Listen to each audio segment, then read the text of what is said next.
Okay guys, আমরা ইয়া market চলে আসবো, জাস্ট ওয়েট করো, লিখে দিচ্ছি ইউএসডি আইএনআর। ওকে, ইউএসডি আইএনআর মার্কেটে সবাই আসো। নেক্সট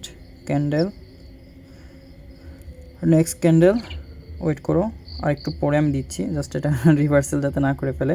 ওকে, আমাদের টার্গেট হলো 400 থেকে নিচে। হ্যাঁ, নেক্সট ক্যান্ডেল আমরা ডাউনে ট্রেড করবো, জাস্ট এখান থেকে রিভার্সাল ক্যান্ডেল আসতে পারে ডাউনের জন্য। ওকে, সুন্দর করে সবাই ডাউনে ট্রেড করো, এন্ট্রি করো।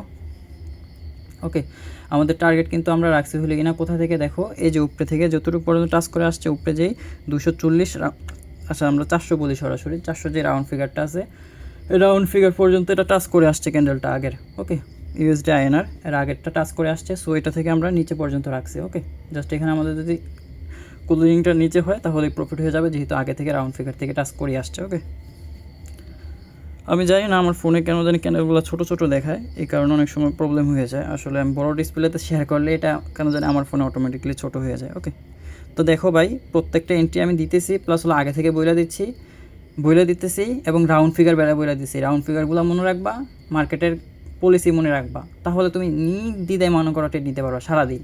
ওকে, এটা তো অবশ্য ট্রেড তোমার একটা বিষয় হলো রাউন্ড ফিগারে থাকতে হবে এবং মার্কেট দেখতে হবে, মার্কেট বুলাটার নাকি এটা দেখতে হবে, সব কিছু দেখে অবশ্যই ট্রেড নিতে হবে। ওকে, আমার ফোনেরটা যায়নি। ওকে,